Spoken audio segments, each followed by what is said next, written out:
Oh, sweet bitches. Shane Smith's in the house. The Joe Rogan Experience. Train by day, Joe Rogan podcast by night, all day. Do you worry about that when you're doing these sort of stories? I mean, is that in the back of your head, or you just go, go, go? I think that, people always say, like, what's the scariest place you've ever been to? And it's funny because I think that in places like Russia or Iran or even Afghanistan, places like that, if you're going to get caught, you're going to go to, like, jail, and it'll be unpleasant.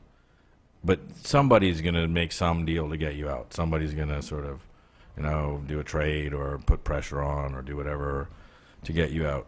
Whereas if you go to, like, Mexico, and you're doing some narco shit, they'll just kill you, like, fuck it. If there's any question mark at all, just kill them, Like, when I did narco cinema, and when I just come out of Iraq, there's 50,000 narco-related killings a year in Mexico, and you're just like, that's way more than Iraq. Yeah. So when you start to do, one of the stories we want to do now is fundamentalist Mormons from America, went down there when they were sort of forced to give up polygamy, and so they went down to Mexico. Mexico, yeah. So Mitt Romney's grandfather was one of them. Oh my yeah. God! And so, somebody get that to someone in a debate. Yeah, exactly. So he went down there. So they have these like militias and shit, right? And now what's happened, because they're fairly wealthy, the cartels have started kidnapping them, right? So there's a war going on between the cartels and the Mormon polygamist extremist militias, right? The Americans.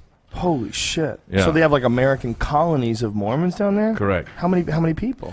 Well, that's the thing. There's a few of them. They're quite big colonies, but we don't know exact numbers, but somewhere around 20,000, 30,000. Can I grab one of those? 20 or 30,000. I shouldn't. I don't know the exact numbers. We were supposed to go down and talk, but so anyway. So they've like Mexico, basically started their own little mini civilization. Yeah, exactly. So when you're in Mexico, like two stories, like everyone's like, oh, Iraq is scary, and you're like, actually Jamaica was scary, because when I went down to Jamaica, I went down and I met Dudus, who's like ran the shower posse. He was one of the biggest drug dealers in America, and in fact, America. We're going to call out all Jamaica's loans, bankrupt the country unless they gave them Dudus. But Dudus was like the most powerful man in the country, so they didn't want to give him up. So there was like raging gun battles in Kingston and shit. So I interviewed him, but then there was this war between like Movado, who's a dance hall guy in Vibes Cartel, and Gullah and Gaza Crew, and they were fighting each other. And Dudus had this like peace concert and shit. But anyways, they used to have this party called Pasa Pasa in Kingston. And it's in Tivoli, and it was run by Dudus, the biggest coke dealer. And when you go down there, on every street corner, there's dudes with AK-47s, and you're like a pork ball. You're like, what the fuck are you doing here? This isn't for you to be here. And meanwhile, like, America's trying to extradite their god, Dudus. And so I was down there, and I was with some dance hall guys, and they were like speeding through, and they wouldn't stop at red lights. I'm like, what are you doing? Like, damn, a lot of gunshot down here. Like people were just getting shot and like super violent. And by the way, if they killed you, it wouldn't be a bad thing. They'd be like, good, fucking, you killed the guy. He shouldn't be here. So, Jamaica, Mexico for sure when you're doing anything with narco, because they'll just kill you just for being there. Why the fuck are you here?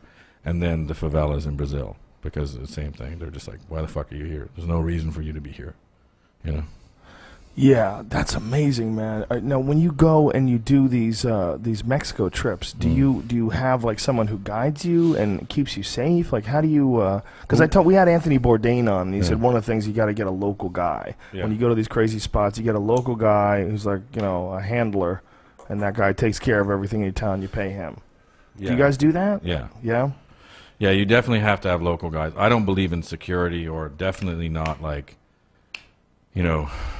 for sure not like Western bodyguards or like pilgrims or any of those big, kind of obvious, visible, big guys talking into their wrists and shit. That's just stupid, because they're just gonna attract attention. What the fuck is going on here? Let's get them, Yeah.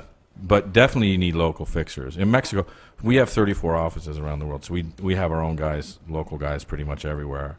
And then you have like local fixers who know the terrain, know the language, know what's going on, and how to get you out of shit.